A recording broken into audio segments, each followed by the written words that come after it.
Assalamualaikum warahmatullahi wabarakatuh. Hari ini kita akan mulai pembelajaran PAI untuk kelas 8 semester 2. Sebelum mulai pembelajaran, alangkah baiknya kita berdoa bersama dulu ya. Kita awali dengan bacaan bismillah bersama. Bismillahirrahmanirrahim. Semoga dengan bacaan bismillah ini pembelajaran yang akan kita pelajari bisa berjalan dengan lancar. Untuk materi pada siang hari ini yaitu menghiasi pribadi dengan baik sangka dan beramal soleh. Tujuan pembelajaran yang akan kita lalui pada siang hari ini yaitu yang pertama, memahami berbaik sangka dan juga beramal soleh. Jadi pengertian dari baik sangka dan pengertian dari amal soleh nanti kita pelajari. Terus yang kedua, memahami dalil nakli tentang berbaik sangka dan juga amal soleh. Yang ketiga, memahami cara menerapkan berbaik sangka dan juga beramal soleh. Terus yang keempat, menerapkan berbaik sangka dan beramal soleh dalam kehidupan sehari-hari. Itu tujuan pembelajaran kita hari ini. Lanjut materi yang pertama ya. Mari memahami amal soleh.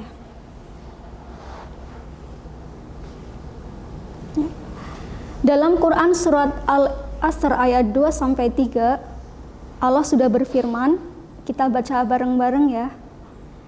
Bismillahirrahmanirrahim. Innal insana lafi khusrin illal ladzina amanu wa amilus solihati wa tawassaw bil haqqi wa tawassaw bis sabr. Yang artinya, sungguh manusia berada dalam kerugian kecuali orang-orang yang beriman dan mengerjakan kebajikan serta saling menasehati dalam kebenaran dan saling menasehati untuk kesabaran. Jadi kita melakukan amal soleh ini sudah ada dasarnya ya, yaitu Quran surat 2-3. Jadi apapun yang kita lakukan semuanya sudah ada dasarnya. Lanjut penjelasan ayat. Penjelasan ayat yaitu sesungguhnya manusia berada dalam kerugian kecuali yang melakukan 4 hal. Yang pertama, beriman kepada Allah. Yang kedua, beramal saleh atau amal kebajikan. Yang ketiga, saling menasehati untuk kebenaran. Yang keempat, saling menasehati untuk kesabaran. Ini adalah 4 hal yang menjadikan manusia beruntung dalam dunia ini ya. Lanjutnya, pengertian dari amal soleh. Amal soleh itu berasal dari kata amilus, yaitu segala perbuatan yang bermanfaat bagi dirinya ataupun orang lain dan sesuai dengan akal rasional Al-Quran dan juga As-Sunnah. Kebalikan dari amal soleh yaitu amal sayyi'ah, yaitu amal yang mendatangkan madorot bagi pelakunya maupun orang lain. Jadi kalau amal soleh ini menguntungkan bagi dirinya dan juga orang lain, kalau amal sayyi'ah ini merugikan orang lain. Kayak contohnya, kalau amal soleh itu misalkan membantu nenek-nenek yang sedang menyeberangi jalan, ini kan menguntungkan orang lain ya. Ini namanya amal soleh. Kalau yang amal sayyi'ah ini merugikan orang lain, contohnya kayak mencuri. Mencuri ini kan berarti merugikan orang lain karena mengambil harta milik orang lain.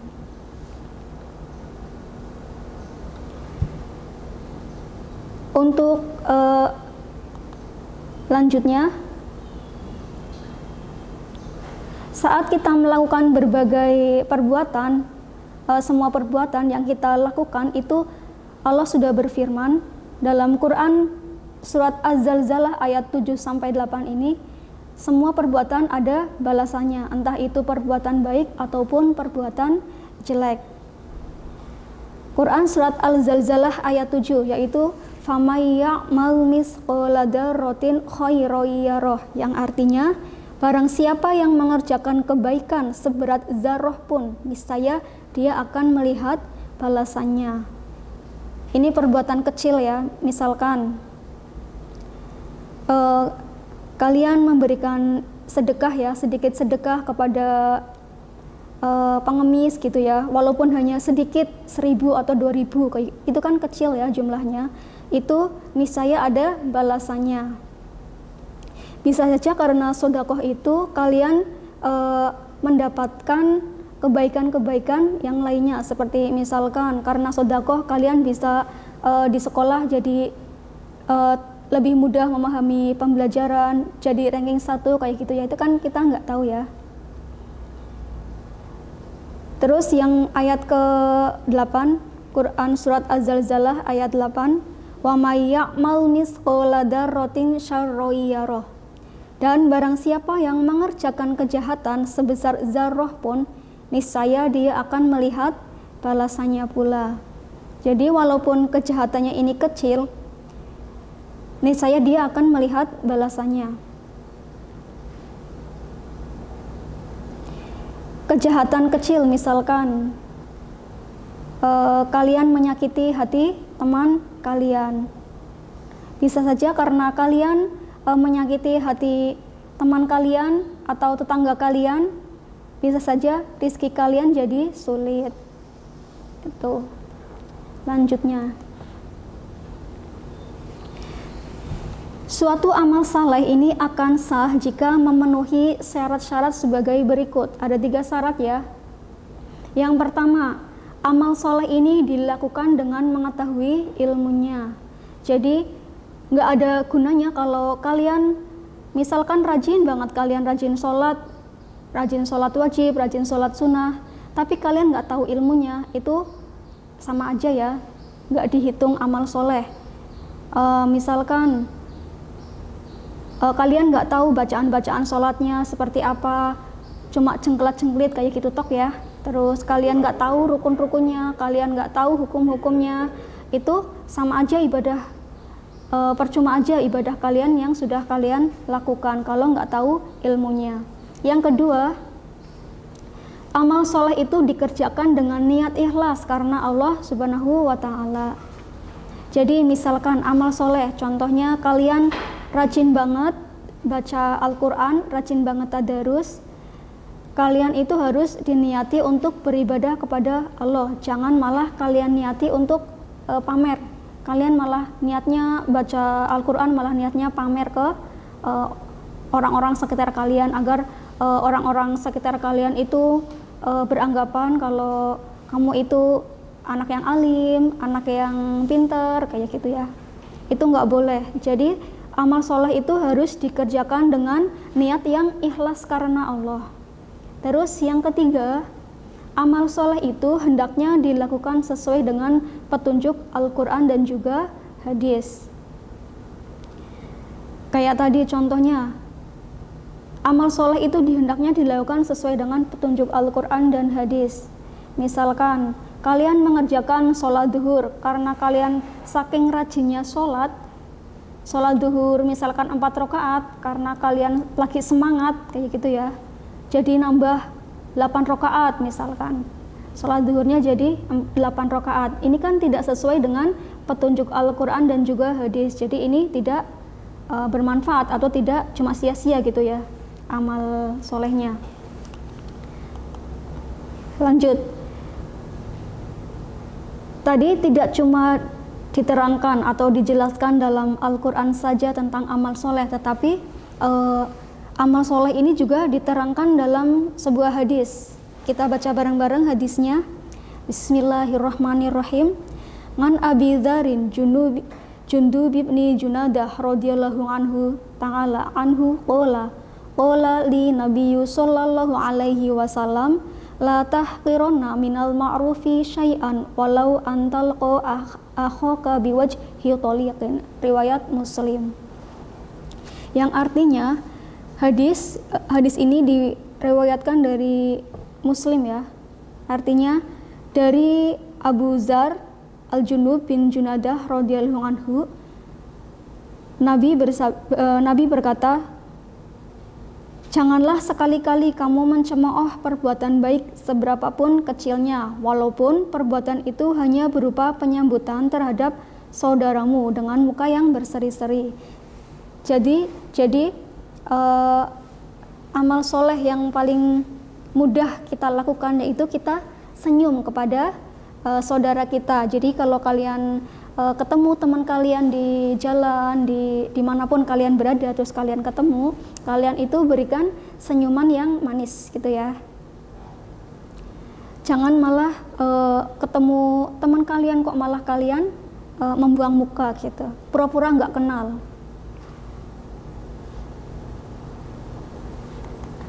Lanjut, macam-macam amal soleh. Amal soleh ini ada 3 macam. Yang pertama, amal soleh terhadap Allah Subhanahu wa Ta'ala. Contohnya adalah menjalankan perintah Allah dan menjauhi larangannya.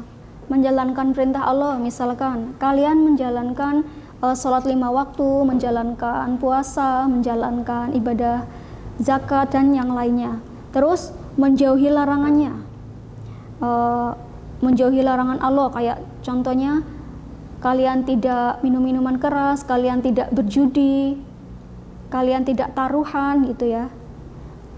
Terus yang kedua, amal soleh terhadap manusia, yaitu menjalankan hak dan kewajiban manusia. Kayak contohnya,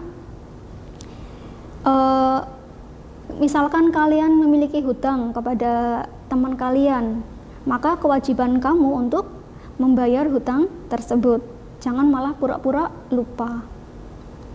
Yang ketiga, amal soleh terhadap lingkungan alam. Contohnya adalah menjaga kelestarian alam.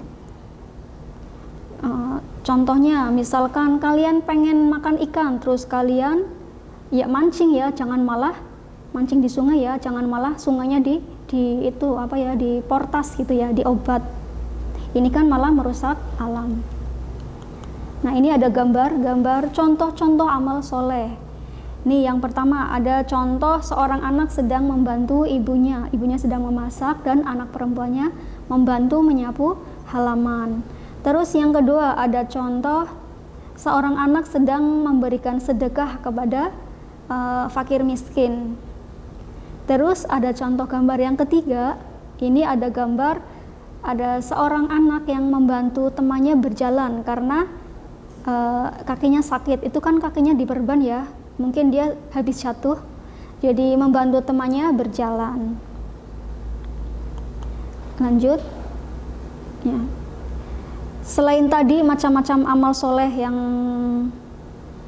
amal soleh terhadap manusia, terhadap Allah, terhadap manusia, terhadap lingkungan, ini juga ada amal soleh yang disebut dengan amal jariah. Pengertian dari amal jariah yaitu perbuatan kebajikan yang dilakukan secara ikhlas dengan mengharapkan ridho dari Allah Subhanahu wa Ta'ala dan mendatangkan pahala bagi pelakunya meskipun dia telah meninggal dunia. Pahala amal jariah akan terus mengalir selama orang yang masih hidup memanfaatkan hasil kebajikan yang ia tinggalkan di dunia. Contohnya, misalkan ada seorang yang beramal jariah, sebuah tanah yang dibangun masjid. Kalau masjid itu kan digunakan untuk ibadah-ibadah kayak sholat gitu ya, pengajian.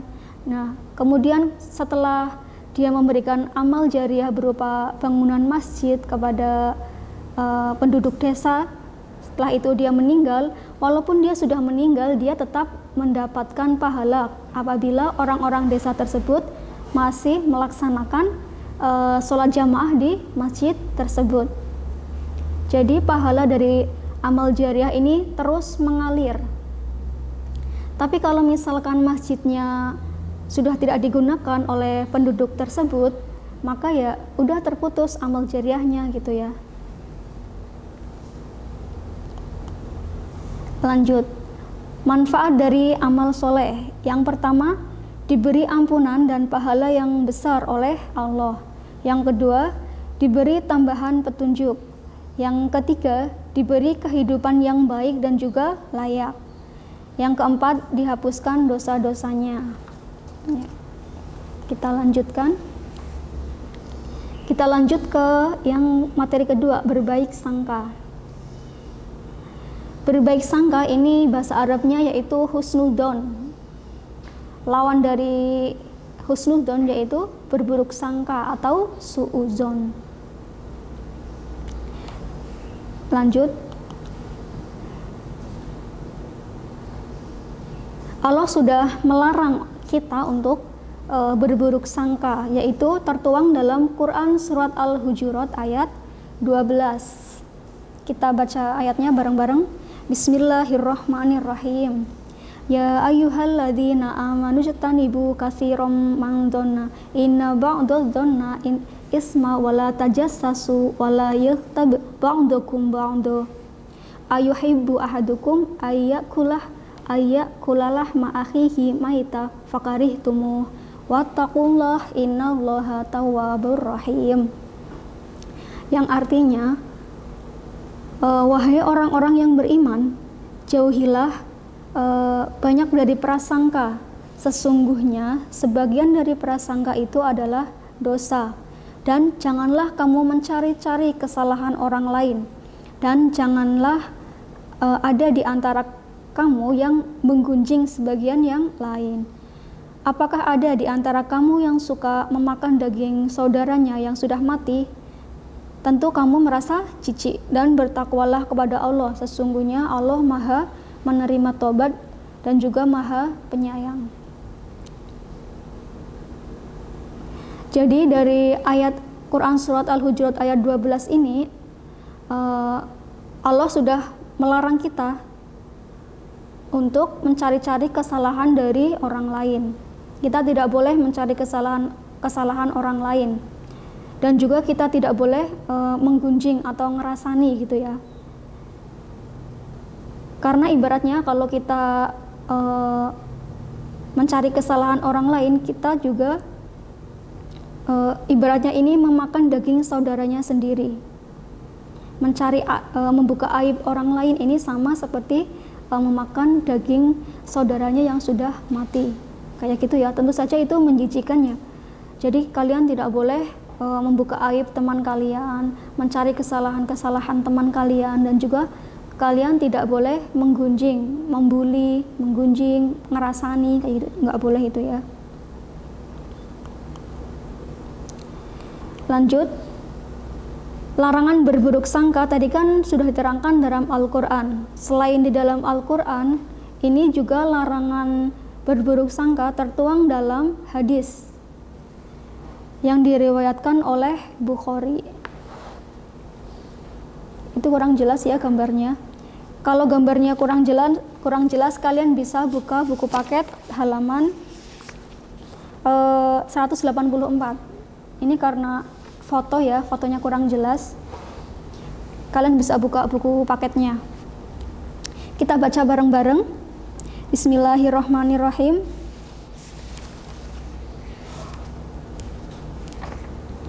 An Abi Hurairah radhiyallahu anhu anna Rasulullah sallallahu alaihi wasallam qala iyyakum wa dhanna fa inna dhanna akdzabul hadis. Rawahul Bukhari. Artinya, dari Abu Hurairah radhiyallahu anhu bahwa Rasulullah sallallahu alaihi wasallam bersabda, jauhilah prasangka buruk, karena prasangka buruk adalah ucapan yang paling dusta. Hadis riwayat Bukhari. Ini dasar larangan kita berburuk sangka. Lanjutnya, macam-macam berbaik sangka. Ini ada 3. Yang pertama, berbaik sangka kepada Allah Subhanahu wa Ta'ala. Misalkan kalian mendapatkan berbagai ujian dalam kehidupan kalian. Kalau kalian berbaik sangka kepada Allah, otomatis kalian berprasangka baik ya kepada Allah.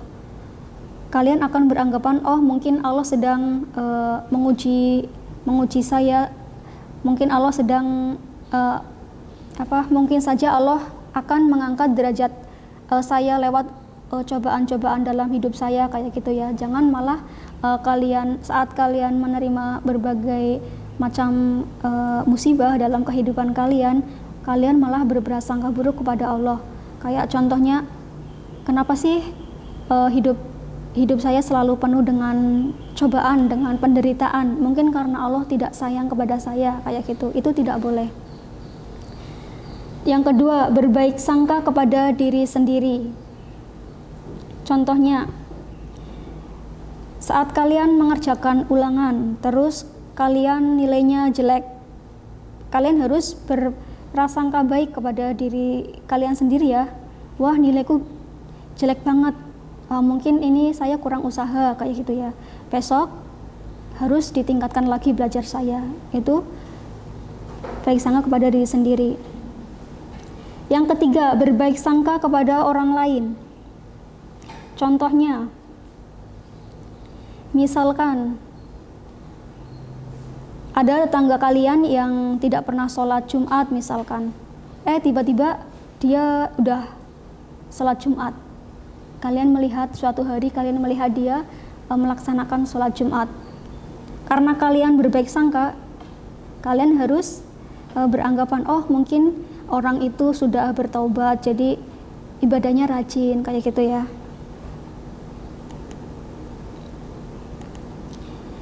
Lanjut, manfaat berbaik sangka. Yang pertama, hidup menjadi lebih tenang dan juga optimis. Yang kedua, yakin bahwa terdapat hikmah di balik semua penderitaan dan juga kegagalan.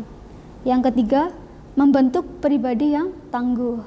Yang keempat, menyebabkan seseorang tidak mudah putus asa. Yang terakhir, selalu senang dan bahagia terhadap kebahagiaan yang didapat oleh orang lain. Terima kasih. Mungkin cukup sekian penjelasan dari Ibu Azizah. Apabila ada materi yang kurang jelas, kalian bisa baca-baca lagi buku paketnya. Billahi taufiq wal hidayah. Wassalamualaikum warahmatullahi wabarakatuh.